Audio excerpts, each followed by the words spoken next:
right in front of the Supreme Court with Horace McKnight, the father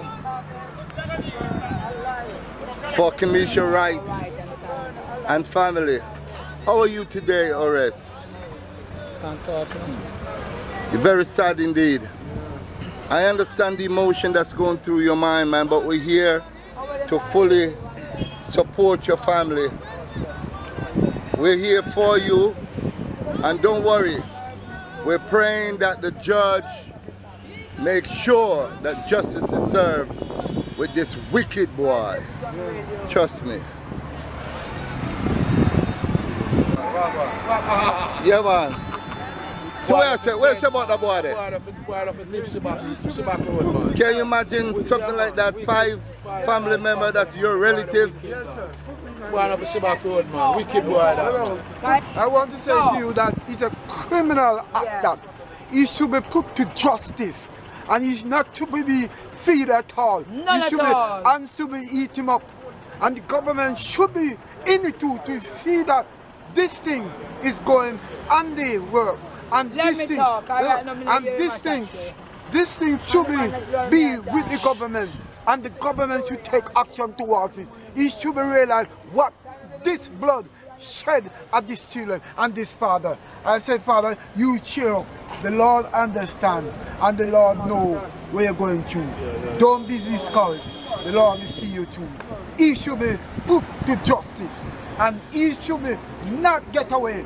And if they get away, he's going to die out of the hand of the brutality. Those children are so beautiful. I can't bring back my boy if he dead.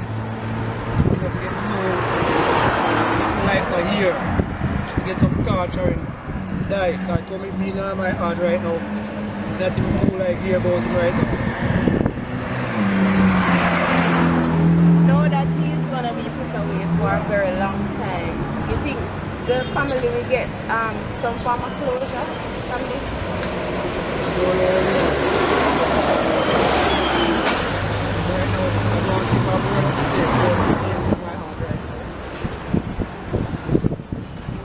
You were hoping for him to get more time?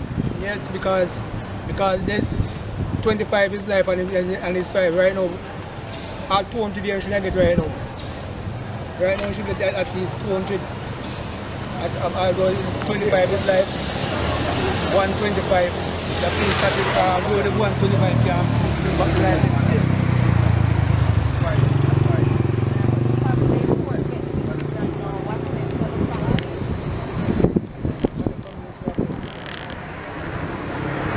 What is your name? My name is Horace McKnight. And you're what in the family? I'm a father and brother. You're Kimisha's father? It's me, bro.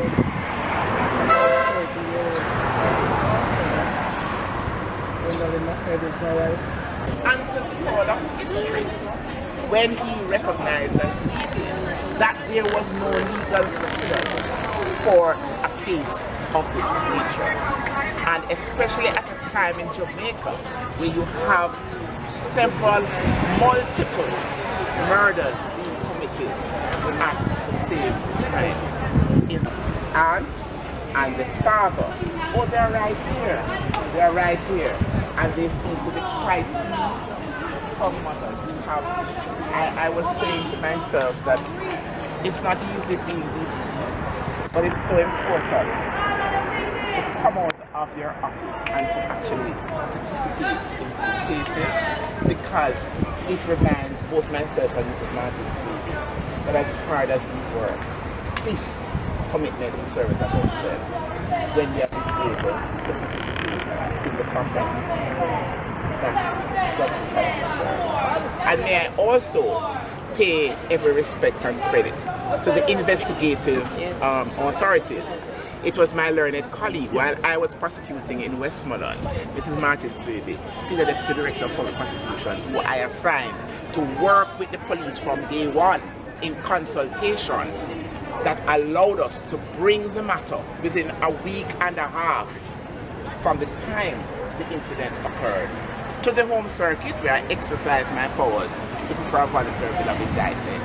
And then, having been the attorney who represented the prosecution in the Jeffrey Perry case, which the learned judge spoke of, I remember that the law says that at the very first opportunity, we are to serve the death notice. And I was so glad to hear, because we're thinking as a matter of law, neither the bench nor prosecutors can afford to be emotive. It's strictly law.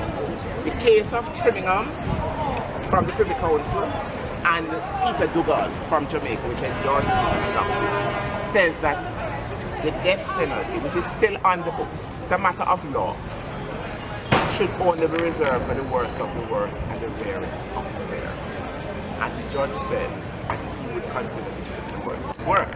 Of course, there's another limb where you have to look to see whether he could be rehabilitated. I think we would have been able to successfully argue, if it had gone to trial, that he would not be able to be rehabilitated. But the matter is moot, because as a matter of law, once he elected to plead guilty, then our hands were tied and we were obliged to take it off the table. But having done that, I believe the learned judge looked at everything, analyzed, and he really, as a representative of the judiciary, showed Jamaica why it is so important to have an independent judiciary, a well-trained judiciary, well-trained prosecutors too, and may I say, courageous attorneys who in very difficult cases, when required so to do, whether through giving assistance through legal aid, it is also important for the system to work for courageous attorneys to step up, as Ms. Harris did, to represent an accused person, a citizen in Jamaica, who, according to the Constitution and due process, must be given proper legal representation. So please, may I say a word on behalf of the Defense Council that she should be commended for having stepped up and done her job. And again, lots of commendation to the police. The MID is the Senior Superintendent Paul Thomas, SSP Thomas, and who was the investigating officer, Detective Inspector Dodd, and they had the resources of the police and they really worked seriously. And for those naysayers who love to talk about this is wrong in Jamaica, that is wrong in Jamaica, I adopt what the Governor General likes to say. There's nothing wrong with Jamaica that what is right with Jamaica cannot fix. And most importantly, Mother, the community of Poker Peace Clarendon and the community in Trelawney rose to the occasion and assisted the police, because within a day the police were able to find the knife and the shot, and the members of the community identified it. Members of the community were able to say he was speaking to us the day before and he said that he was going to kill people. And by the time he went to Trelawney, again, members of the community were able to put him in a situation that he had surrendered to the police. So I say this to say that Jamaica has to understand that what is right about Jamaica is when members of the community speak about what they have seen and what they know. If you are going to subscribe to the I don't want to be an informer mentality, that is how you allow wrongdoers to get away. When the police have the cooperation of the community, they are able to resolve cases much quicker. And this case is an example. But I close on the wonderful note by His Lordship. And in fact, if I was not a hard experienced prosecutor, I may be tempted to confess that it almost brought tears to my eyes. When the learned judge closed by honoring the daughter of Mother Dear and commending the deceased, her daughter, for having been a wonderful community citizen of Jamaica. She was exemplifying the values of hard work, discipline, ambition. She was studying to be a nurse. She had her little shop. She was looking after her 4 children, and she was a good daughter. And that is what the learned judge closed on. And I would hope that that is is what we remember. In honoring, that is what is most important. Yes, we were able to bring justice and close it by having brought the accused to justice, but what I believe we must take from this is the fact of one, what community advocacy can do, what community cooperation with law enforcement can do, and most importantly, remember and honor the wonderful lives of Miss Gwendolyn's daughter and her grandchildren. And certainly at the office of the DPP, it was our pleasure to have worked night and day. We would be in the nights, we're having dinner, we're on the phone with the police, consulting, right? There was no rest for us, and we were glad that along with the police and the rest of the community, we were able to bring some measure of comfort. And God bless the judge, and the police, and my colleagues, and of course, ladies and gentlemen, may God bless you. Honorable DPP, it would be nice to name the Kingston Public Hospital the Kamisha Wright Hospital in the honor of Kamisha Wright. But guess what, sir? That is above my pay grade. I'm just a humble prosecutor. So you take that up elsewhere. Thank you. All right? You take very good care. And can I leave you now? All the very best to you. Auntie? Yes, and Auntie? Yes. Okay, all the very best. And take good care. And remember, you put up a little something there in the community of Cocoa Peas so that everybody can honor what your daughter stood for. We need more of that in Jamaica. Ambition, hard work, self-discipline, and caring, because it was her caring and nurturing and her generosity of spirit that brought this Mr. Barrett into her home. So at least we can honor those positives and perhaps put up a little statue or something in the community to remind the community of all that your daughter meant. So you take good care and have a safe trip back to Canada. You did a remarkable job. Thanks. My dear, if him did done by you, if the same thing would happen, a good thing gonna check up on it and Brian Lee tell him to go. You don't know what would be happening. That maybe you would under his footsteps. So just give God thanks for that. You're his auntie too? Yes. Just give God thanks. So he was by your house before he went to Kamisha's house? Yeah. I come there and say you want some work. So my son said to me, say, Mommy, you know, Miss we don't take him, Miss we don't take him. So what we're going to do, we can stay there for a week and then we can get some money and give him to go back home. You know, this one say I don't know how I look to, you know, so he said, okay, we can stay for a week. But anything you have to evacuate, you know, in jump and do it for you. You know, he's very with love to work. Anything you have to do, let him say to him. You can look some breakfast for me. He say, yes, Auntie, what you want? You know, and then go and do it, you know.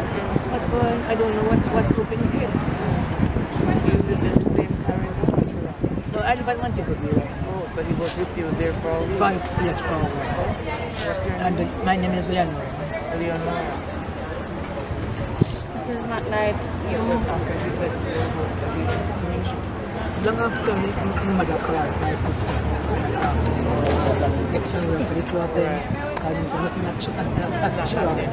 Yes, so this is a take her. Janet, you sure? I said you don't do anything up here. She said no, they don't do anything. They just want some work. She said okay, let them come. And she can work for them. There's all three of you sisters. And his mom, her sister. And two brothers. And three. One mother, one father.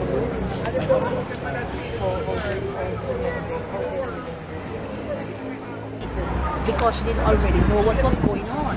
Because her son didn't call her and tell her what was going on. So she didn't never come. So why no? Why I don't want to see her now? I don't want her to come now. No, she's all. I'm the last one now. I am the last one. You understand? So I told her no, stay where she is. God is giving me the strength and courage. Other people, I don't even know them from Adams, but they're calling me, praying for me, and giving me the strength to continue to fight. And with God in my midst, God has been helping me. I'm telling the truth. It's God's strength and mercy that is stepping in.